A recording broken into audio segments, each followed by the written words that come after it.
Did Kamado Joe actually include one of the most popular wing grilling accessories, the Vortex, where I can use just the base of my SloRoller and get the same benefit? Today, we're going to find out. Hey, I'm James from Smokin' Dad Barbecue, and I am so excited to try this one. Every Kamado Joe, or new one at least, the Series 3, comes with this SloRoller accessory. So the way that this works, it creates a high pressure point under here with the fire and then distributes that smoke all throughout our dome. And the claim is about 20x better smoke circulation.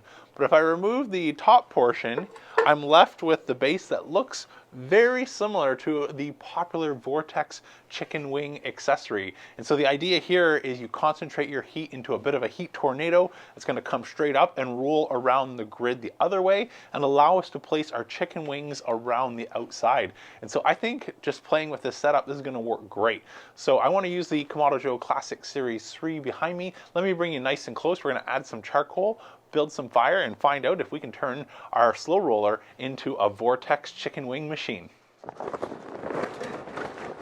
Okay, so we've got our Fogo loaded in. I've pushed it into a little bit of a mound in the middle, since that's where, again, we want our Vortex to be coming right up through the center. So let's just grab our Grill Blazer grill gun and get this fire started.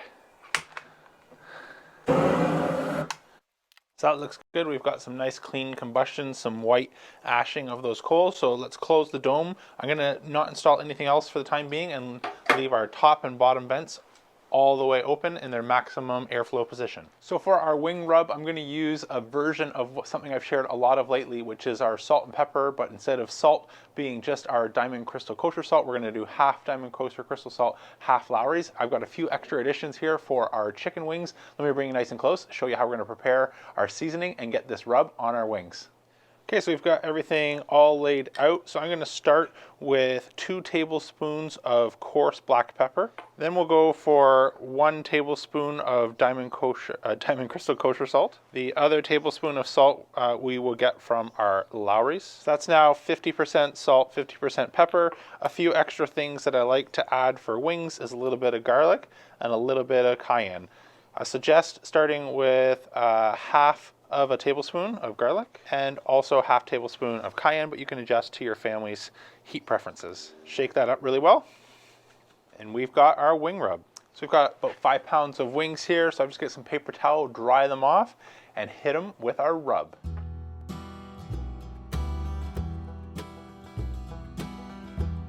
Okay, our grill's reading just over 400 degrees Fahrenheit, and it is hot to the touch, definitely passing the hand test, which today when my fingers are extra cold since it's really chilly, you definitely notice. But we are well on our way to a properly heat-soaked dome. So let me bring you nice and close. Now I want to slow down the Kamado Joe. Actually, sorry, correction. I've already started to slow down the Kamado Joe. I wanted to go past that 400 degrees and then start to come back to about 400.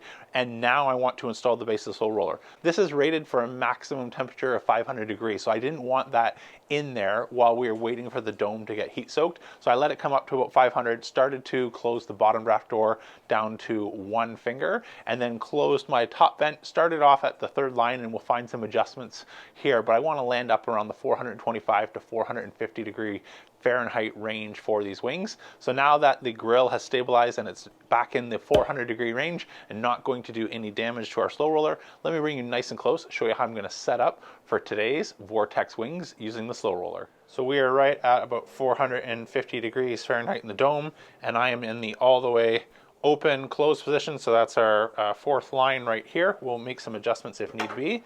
But for now, I'm going to open this up, drop in the base of our SloRoller, drop in our divide and conquer rack.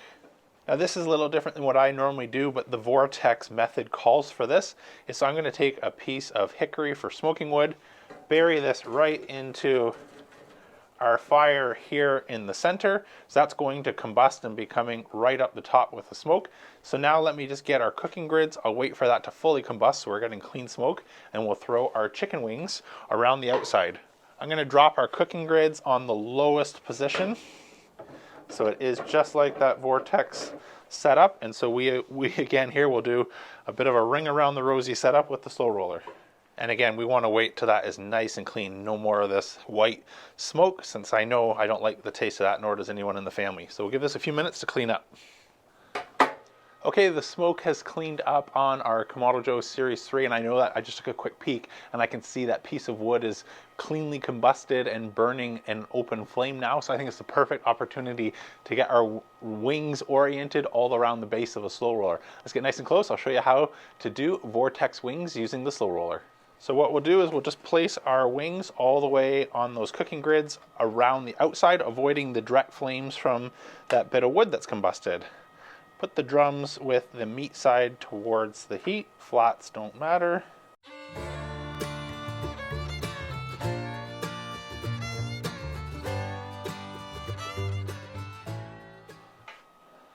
Okay, looks good. Just since I had the dome open, the flames kicked up a little bit. Just bring the dial back to about the third line. Make sure we stabilize somewhere in the mid 400s without shooting past that 500 maximum rating. Okay, our Vortex chicken wings have been on about 15 minutes and they sound, or the fat dropping and sizzling sounds amazing inside our Kamado Joe, so I can't wait to check it out, but let's do it together. I'll bring the camera nice and close. We'll get some tongs and flip our wings and bring them towards the finish line and get ready to sauce them. Okay, so 15 minutes, still right at 450, and I left it at the third line, so that's about where we are. Woo. Well, those look good. Hopefully you can see that on camera. Let's go ahead and just start flipping these. I'll take you fast forward while we get them all rotated. Okay, that's good. Let's keep on cooking. Okay, so they've been on the other side now for about another 10 minutes, and I just finished probing them with my thermopen, and the reading, the lowest one I saw was 158, the highest I saw was 165. So that is about the point now where I want to get these off, get them in some sauce, and we'll toss them back on just for that sauce to help tack up and finish, because I think that's about the perfect temperature. They'll carry over cooking somewhere in the 175 to 180, which is what I love. Wings. Bring it nice and close, we'll get some sauce on these and let them finish cooking. We'll get ready for our taste test. Oh, those are looking perfect. Great color, crispy skin. I'm excited to dig in, but we want to get some sauce on these. Hit these with some buffalo sauce. If you had some time, you can make your own. I'm just going to use some pre-made since it's almost game time and I want to get these in and enjoy. Mix these up really well.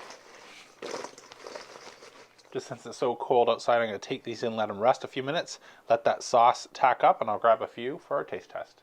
Well, these certainly look the part. Let's dig in and see how they taste. Start with my flat. Cheers. That's a good wing. That's a very good wing. Go for a drum. That is a really, really good wing. Is it a better wing? No, I don't think so. I don't think there's anything better. It's definitely as good. You know, especially the slow roller wings I've done, maybe even the basket to the grid, it's right up there with the wings. It's not pushing past or adding anything in this method that we're not getting in that method. It's just a well executed wing cook, so it came out awesome. I will say on the downside though, is there's much less capacity. So my total Costco pack was about 5 pounds of wings, and I split that into 2 different cooks. Did one on the Kettle Joe for a different video, and one on the Classic for today's video. And so using half of the wings took up almost all the capacity around the outside. So unless we're using the Big Joe, I couldn't even fit a normal 5-pound basket. And that's something that 5 pound of Costco wings, which is something I would normally fit no problem if I was using the slow roller, or the Napoleon basket will also hold 5 pounds. That's an entire Costco pack in either method. So you're giving up a lot in square foot real estate in order to do today's cook. Now, what are some of the things that made it really easy? So we got some great skin color, so that got really crispy, nice. We got nice even cooking, just like we always do with the slow roller. And then the smoke is nice and clean. It doesn't taste, actually hardly even getting any smoke flavor, which is the perfect sign of clean burning smoke. So while I may not be able to notice it since I'm standing out here and surrounded by smoke. It's a lot like grandma, I assume, with her perfume. You go and visit and it just almost knocks you out. I've been learning that's a little bit about smoke, and that's one of the reasons why the family is strong advocates of Fogo charcoal lately, is because the things that I think are okay on smoke, I bring it in and it's just way too overpowering for them, and I don't notice that until the next day when I eat leftovers, and all of a sudden you're like, whoa, there's a lot of smoke on that. So this is really, really good. Nice clean smoke, I think. They've already had a few samples. They'd give me the thumbs up, or they're doing that. Yep, they're still in the window over there giving me the thumbs up. That is good. So we're going to call that a win, even though, again, I think it's a win in putting it into our top 3, but not surpassing any of our favorite methods. A lot of fun. If you want to try it out, give it a different spin on doing things, or if you have less than 5 pounds, it's a fun little way to use your SloRoller as a Vortex wing cooker. But am I going to be going to that for my next big party cook? No, I don't think so. Hope you really enjoyed today's video. If you did, please let YouTube know by smashing that thumbs up button, or let me know by hitting subscribe to catch future videos. And be sure to check out the member section down below, as I go live monthly with members, answer your questions in a little bit more intimate setting than these pre-recorded videos. Until next time, I'm James from Smoking Dad Barbecue signing off. And remember, don't be afraid to fire it up.